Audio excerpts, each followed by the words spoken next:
Students, मेरी YouTube channel study house में आपका स्वागत है।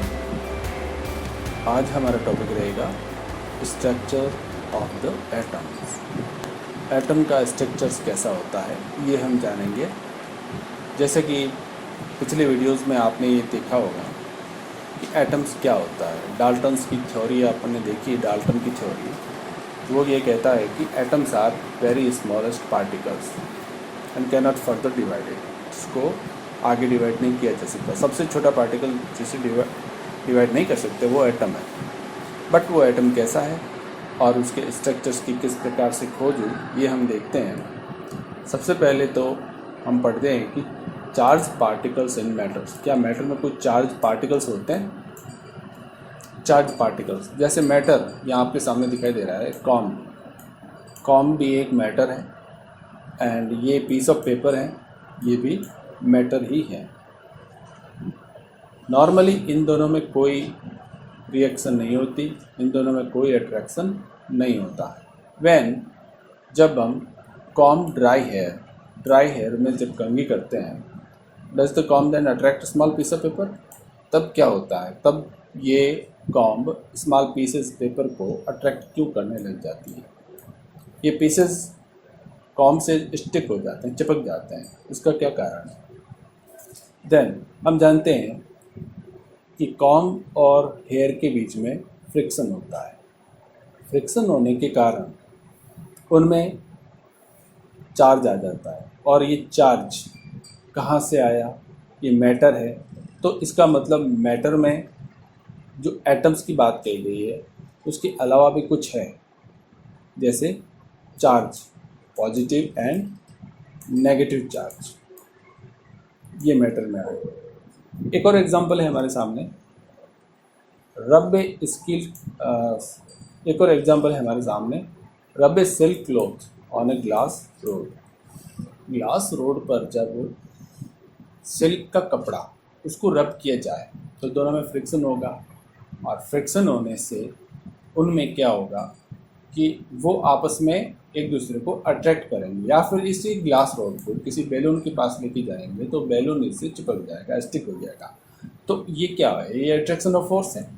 तो दोनों के बीच में फोर्स ऑफ अट्रैक्शन लगा, और फोर्स ऑफ अट्रैक्शन आपको पता ही है कि ये ऑपोजिट किसी चार्ज के कारण वो एक दूसरे को अट्रैक्ट करता है। ऑपोजिट चार्ज ही एक दूसरे को अट्रैक्ट करते हैं। तो ये ऑपोजिट चार्ज कैसे आया कि जो ग्लास रोड थी उसके जो इलेक्ट्रॉन्स हैं, the electrons from the glass rod are transferred to silk cloth. वो सिल्क क्लॉथ के ऊपर ट्रांसफर हो गए। Hence the glass rod become positively charge. Glass rod कैसे हो गई? ये पॉजिटिवली चार्ज हो गई, और वो सिल्क क्लॉथ के ऊपर नेगेटिव चार्ज हो गया। इसका मतलब एटम्स में क्या है? चार्ज पार्टिकल्स हैं। कुछ ऐसे पार्टिकल्स हैं जो पॉजिटिव चार्ज रखते हैं या फिर नेगेटिव चार्ज रखते हैं। Then it means an atoms is divisible and consist of charged particles. इनमें कुछ चार्ज पार्टिकल्स। Then अब वो चार्ज पार्टिकल्स के बारे में हम पढ़ रहे हैं, तो सबसे पहले इलेक्ट्रॉन्स क्या है? इलेक्ट्रॉन्स की डिस्कवरी की गई थी 1900 में, that the atom was indivisible particles but contain at least one subatomic particle, the electron। 1900 तक यही माना जाता था कि एटम्स क्या है? इंडिविजिबल है, लेकिन उसमें एटलीस्ट कम से कम एक सब एटमिक पार्टिकल्स है, उसका नाम है इलेक्ट्रॉन। और उसकी आइडेंटिफाइड किया था उसको जे थॉमसन ने। ये आप ध्यान में रखना, जे थॉमसन ने इलेक्ट्रॉन्स की खोज की थी। इलेक्ट्रॉन्स नेगेटिवली चार्जेस हैं, negatively charged particle of atom and represented by e- से इसको रिप्रेजेंट करते हैं। Then together all of the electrons of the atom create a negative charge. जो एटम में जितने भी सारे इलेक्ट्रॉन्स होंगे वो एटम को क्या चार्ज देंगे? वो नेगेटिव चार्ज देंगे, क्योंकि सारे एक इलेक्ट्रॉन्स नेगेटिव है, तो जितने भी इलेक्ट्रॉन्स होंगे वो एटम्स को नेगेटिव चार्ज देंगे। बट वो बैलेंस हो जाते हैं, that balance the positive charge of the proton. वो प्रोटॉन के पॉजिटिव चार्ज से बैलेंस हो जाते हैं। प्रोटॉन क्या है ये हम आगे अभी देखेंगे। Then electrons are extremely small compare to all of other parts of the atom. Atom के जितने भी दूसरे पार्ट्स हैं उन सब से इलेक्ट्रॉन्स एक्सट्रीमली स्मॉल पार्टिकल्स हैं, तो सबसे छोटे इलेक्ट्रॉन्स हो गए। तो यहाँ आपको ध्यान में रखना है कि who discovered the electrons, J Thomson, and electrons is a negative charge and it balanced protons positive charge. ये तीन बातें आपको ध्यान में रखनी है। आगे देखते हैं, नेक्स्ट पार्टिकल्स है प्रोटॉन। ये प्रोटॉन क्या है और कहाँ है। देन प्रोटॉन की डिस्कवरी की थी ई गोल्डस्टेन। ई गोल्डस्टेन नाम याद रखना इसको। 1886 में discover the presence of new radiation in gas discharge and call them canal raise. तो उन्होंने एक एक्सपेरिमेंट किया था।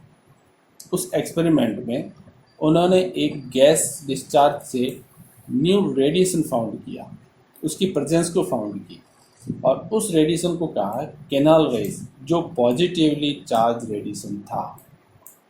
उसमें चार्ज कैसा था, positive. Then positively charge radiation उस गैस से प्राप्त हुआ, मिला, तो उसको नाम दिया गया प्रोटॉन। और ये प्रोटॉन की डिस्कवरी की थी ई गोल्डस्टेन। और ये जो चार्ज है प्रोटॉन का charge equal in magnitude, electron के मैग्नीट्यूड से ये इक्वल है, बराबर है, but opposite in sign. But sign में ऑपोजिट, जैसे चार्ज पार्टिकल्स ये पॉजिटिव है, इलेक्ट्रॉन्स क्या है, negative, that of that electron. It mass, अब मास की बात करते हैं तो उसका द्रव्यमान, वजन, was approximately 2000 time as that of the electrons. Electrons से 2000 गुना बड़ा है उसका मास, यानी इलेक्ट्रॉन्स तो इसके आगे नेग्लिजिबल है, कुछ नहीं है। देन आगे हम देखते हैं चार्ज पार्टिकल्स से हमारे neutrons. Then what is the neutrons. 1932 J Chadwick ने डिस्कवर किया अनदर सब एटॉमिक पार्टिकल, एक दूसरा सब एटॉमिक पार्टिकल्स जिस पर कोई चार्ज नहीं था, which had no charge and a mass nearly equal to the proton, जिस पर कोई चार्ज नहीं था और उसका मास प्रोटॉन के इक्वल था। Okay, it was eventually named as neutron. तो उसको नाम क्या दिया गया, न्यूट्रॉन। न्यूट्रल है तो न्यूट्रॉन नाम दे दिया। Neutrons are present in the nucleus of all atoms.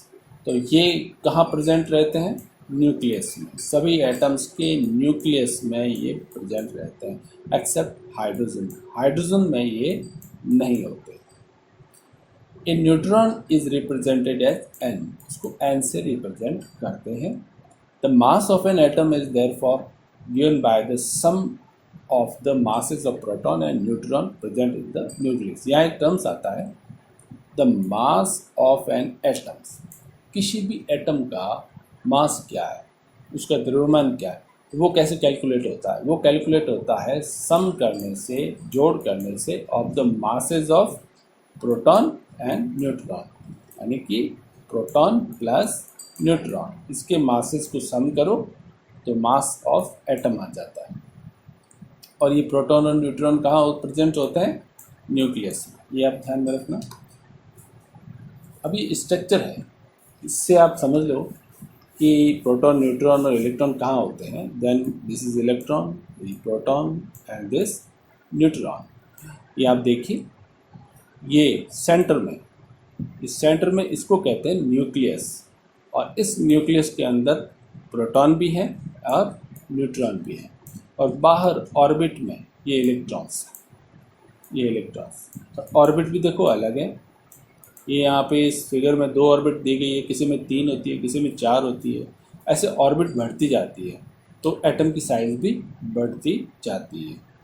तो इस प्रकार से इलेक्ट्रॉन है, प्रोटॉन है, न्यूट्रॉन है। इलेक्ट्रॉन नेगेटिव चार्ज है, प्रोटॉन पॉजिटिव चार्ज है, और ये दोनों चार्ज एक दूसरे को बैलेंस कर देते हैं। आगे देखते हैं इनका difference, electron, proton and neutron. Electron sign E minus, proton P plus और neutron N। Electron is considered to be negligible, masses इसका नेग्लिजिबल है, गिना नहीं जाता। इलेक्ट्रॉन का मासेस बिल्कुल बहुत थोड़ा होता है। और the masses of A proton is unit is 1 unit, और प्रोटॉन का मास 1 यूनिट, जिसको बोलते हैं 1 AMU। न्यूट्रॉन का प्रोटॉन का इक्वल ही है, तो ये भी 1 AMU है। देन इलेक्ट्रॉन का चार्जेस -1, प्रोटॉन का चार्ज +1 और न्यूट्रॉन का न्यूट्रल। इलेक्ट्रॉन कहाँ पाया जाता है? तो अराउंड द न्यूक्लियस, न्यूक्लियस की चारों ओर, and proton in the atomic nucleus, और न्यूट्रॉन भी इन द एटॉमिक न्यूक्लियस।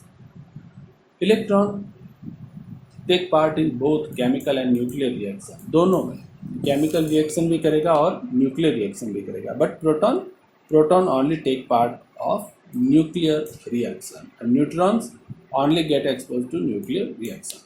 तो ये इस प्रकार से ये डिफरेंस है इलेक्ट्रॉन, प्रोटॉन और न्यूट्रॉन के बीच में।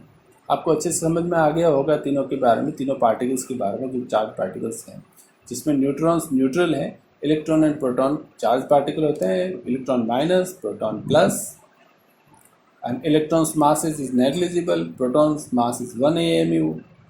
सिंपल, इलेक्ट्रॉन्स आउटर ऑर्बिट में चक्कर लगाते रहते हैं, है ना, रिवॉल्व होते रहते हैं, जबकि प्रोटॉन न्यूक्लियस में होता है। Very simple that.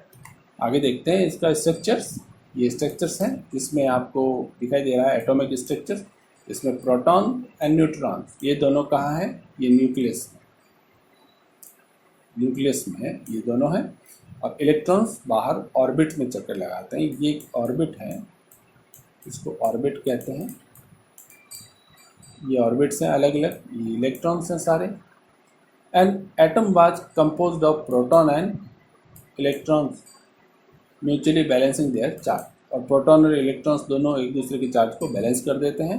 And electron could easily be remove of but not proton, electrons को आसानी से रिमूव किया जा सकता है। आप देख ही रहे हो, इलेक्ट्रॉन बाहर होता है और प्रोटॉन न्यूक्लियस के अंदर होता है। न्यूक्लियस में बहुत ज़्यादा फोर्स ऑफ अट्रैक्शन होता है, इसलिए वो बाहर रिमूव नहीं किया जा सकता, तो रिमूव होता है इलेक्ट्रॉन।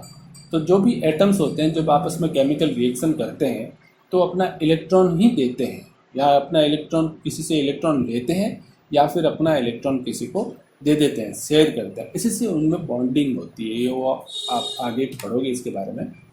अब जहाँ तक बात आती है डाल्टन्स एटॉमिक थ्योरी की, तो डाल्टन्स एटॉमिक थ्योरी ये कहती थी कि the atom was indivisible and इंडेस्ट्रक्टिबल।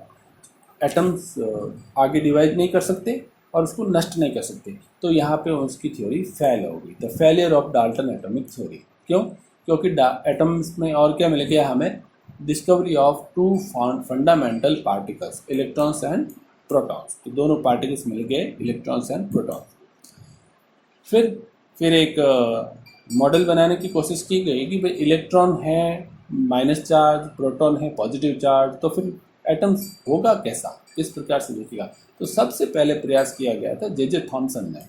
J Thomson was the first one to propose a model of the structure of an atoms. तो जे थॉमसन का मॉडल कैसा था? थॉमसन्स मॉडल ऑफ एटम, ये आप देख रहे हो, ये क्रिसमस पुडिंग है, और क्रिसमस पुडिंग में ये जो पूरी क्रिसमस पुडिंग है, समझ लो ये पूरा पॉजिटिव चार्ज है, और उस पॉजिटिव चार्ज में के अंदर ये ड्राई फ्रूट्स है, जो ड्राई फ्रूट्स अंदर की तरफ डाले गए हैं ये इलेक्ट्रॉन्स हैं। तो इस तरीके से थॉमसन ने एक इमेजिन किया कि इस प्रकार का एक पॉजिटिव चार्ज स्फीयर है जिसके अंदर इलेक्ट्रॉन धसे हुए हैं।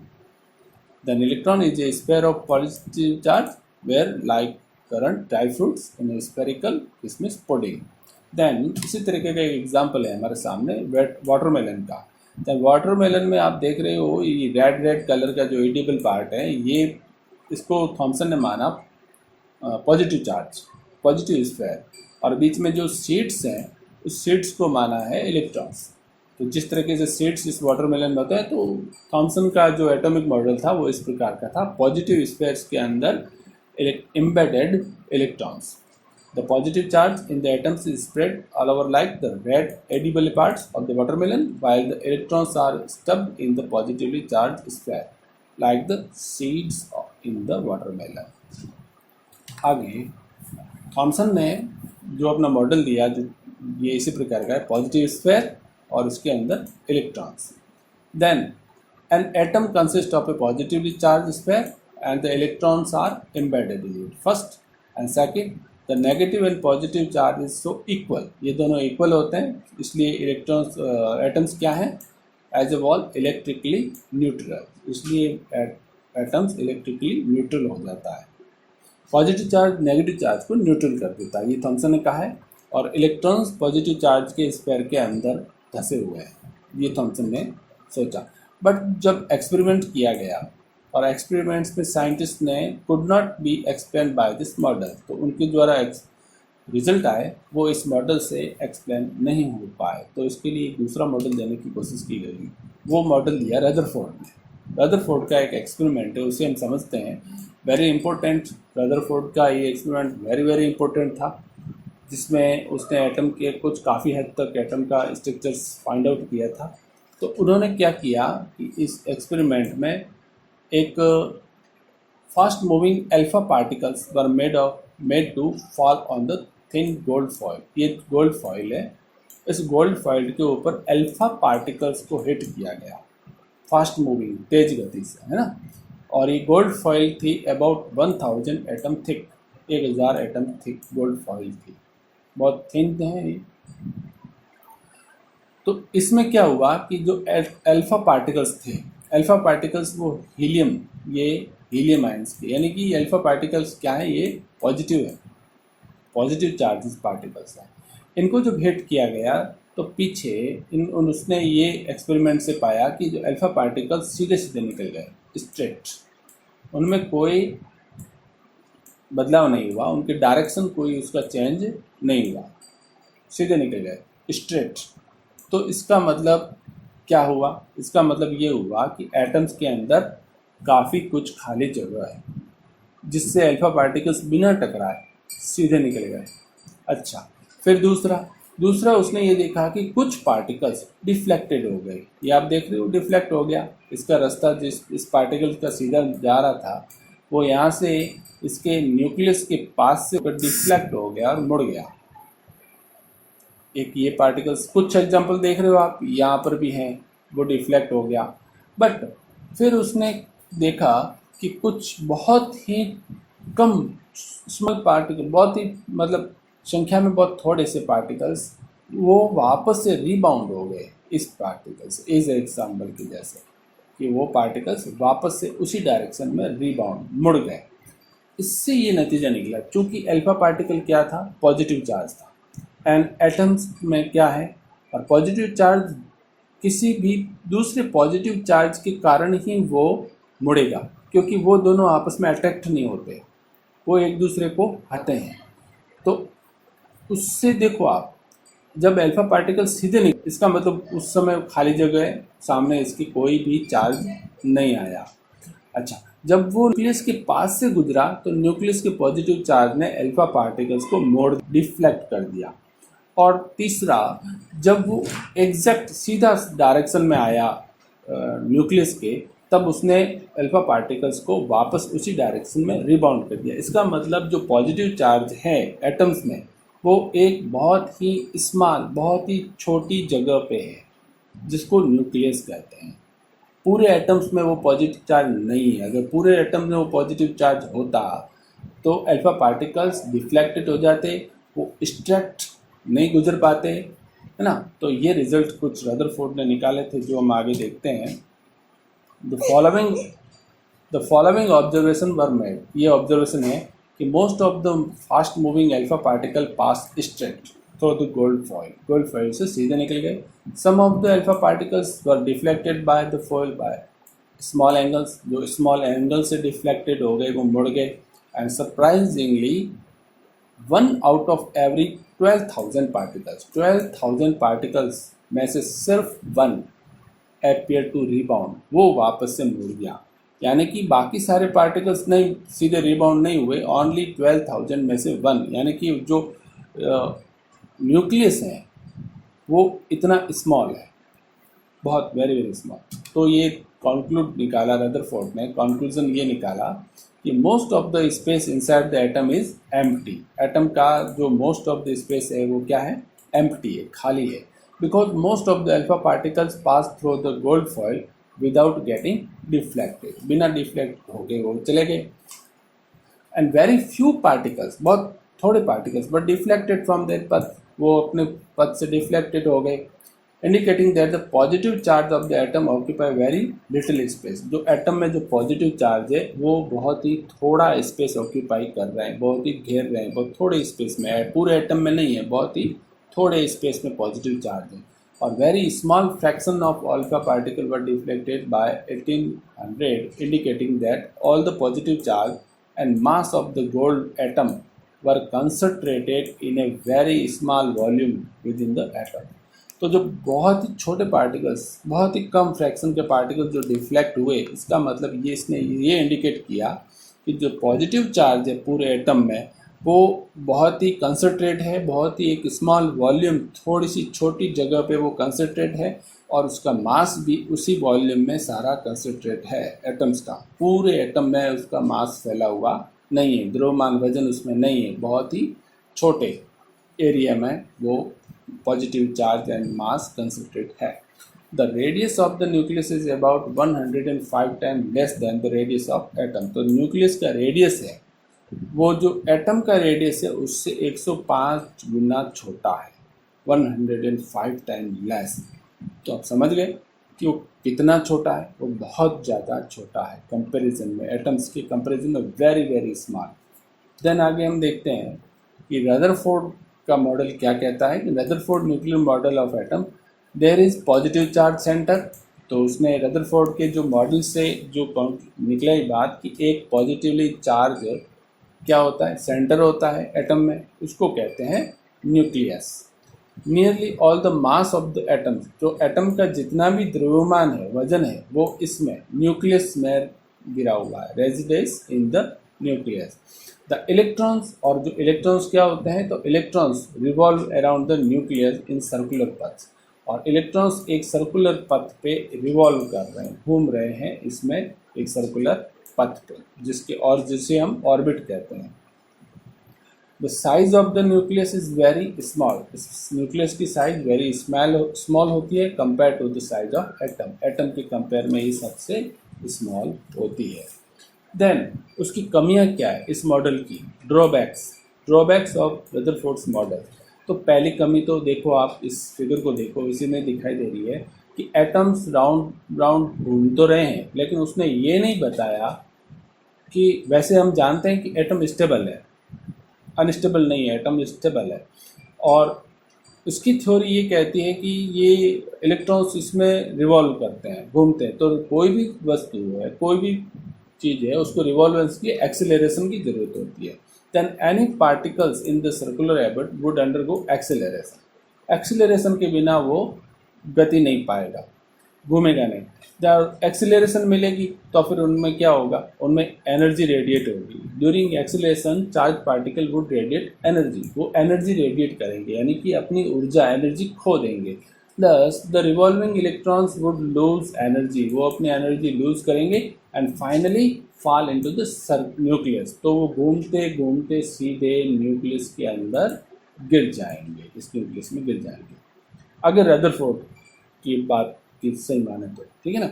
then if this were so the atom should be highly unstable, तो इसलिए एटम कैसा होगा, हाईली अनस्टेबल होगा, and hence matter would not exist, और कोई मैटर भी अस्तित्व में नहीं होगा। In the form we know, जिस फॉर्म में हम जानते हैं उस फॉर्म में कोई मैटर अस्तित्व में नहीं होगा, क्योंकि सारे मैटर फिर एटम्स क्या होंगे, वो अनस्टेबल हो जाएंगे।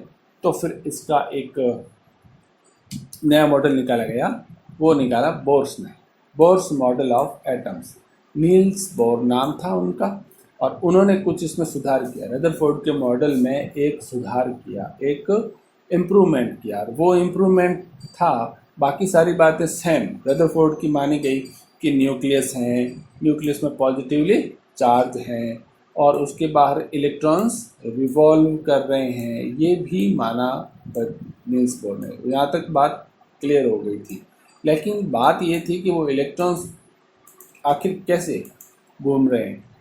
तो फिर यहाँ पे रदरफोर्ड ने बताया कि जो इलेक्ट्रॉन्स हैं वो एक ऑर्बिट्स में घूमते हैं, ये ऑर्बिट्स हैं, आउटर ऑर्बिट्स, इनर ऑर्बिट्स, ये अलग अलग ऑर्बिट्स हैं। ऑर्बिट्स में इलेक्ट्रॉन्स भी अलग अलग होते हैं और वो इसमें चक्कर लगाते हैं। ये एक नया कंक्लूजन निकाला। और दूसरा कि ये अपनी एनर्जी रेडिएट नहीं करते, यानी कि अपनी एनर्जी लूज नहीं करते। अगर लूज करते होते तो ये एटम्स में न्यूक्लियस में गिर जाते, और लूज नहीं करते और कंटिन्यूसली मूविंग करते रहते हैं। तो only certain special orbit known as discrete orbit of electrons are allowed inside the atom, while revolving in discrete orbits the electrons do not radiate energy, electrons energy radiate नहीं करते। These orbit और cell are called energy levels। तो इस orbit को क्या कहेंगे हम? Energy level कहेंगे। और ये क्यों नहीं गिरते इसमें? तो इसका भी सीधा सीधा रीज़न ये है कि जो इलेक्ट्रॉन की जो एक्सेलरेशन है उसके कारण इलेक्ट्रॉन्स आउटर इस पर फोर्स लगता है, और जो न्यूक्लियस है उसका भी एक फोर्स ऑफ अट्रैक्शन लगता है जो न्यूक्लियस की ओर होता है, वो इसको बैलेंस करके रखता है। तो इसलिए वो न इलेक्ट्रॉन बाहर जाता है न इलेक्ट्रॉन्स न्यूक्लियस में गिरता है। जब केमिकल रिएक्शन होती है तब ये जो बाहर के इलेक्ट्रॉन्स हैं, आउटर इलेक्ट्रॉन्स हैं, और वो निकल जाते हैं, वो रिमूव हो सकते हैं। ठीक है ना। तो यहाँ पे एनर्जी लेवल्स है, सर्टेन एनर्जी लेवल। तो एनर्जी लेवल का नाम दिया गया है, the orbit of shell are represented by the letters K L N M. ये एनर्जी लेवल है, तो के एल एम एन नाम दिया गया उनको, या फिर N1 2 3 and 4। देन इस प्रकार से ये एटम का स्ट्रक्चर्स तो हमने पढ़ लिया है। अब उनकी जो खोज की थी उनके बारे में हम जान लेते हैं कि सबसे पहले तो इलेक्ट्रॉन्स के बारे में बताने वाले जे थॉमसन, उनको नोबेल प्राइज़ मिला गया फिजिक्स का 1906 में, और डिस्कवरी ऑफ इलेक्ट्रॉन्स के लिए। और 7 ऑफ द रिसर्च, उनके 7 रिसर्च को भी नोबेल प्राइज़ मिला था। तो ये थे जे थॉमसन। अब बात करते हैं रदरफोर्ड ने क्या किया, आपको पता ही है। रदरफोर्ड ने एटॉमिक स्ट्रक्चर्स का महत्वपूर्ण मॉडल दिया, एक्सपेरिमेंट किया। देन उनको कहते हैं father of nuclear physics. And work on radio activity पे इन्होंने वर्क किया, और उसका एक जो फेमस एक्सपेरिमेंट है with the gold foil experiment, और उनको नोबेल प्राइज़ मिला है केमिस्ट्री का 1918।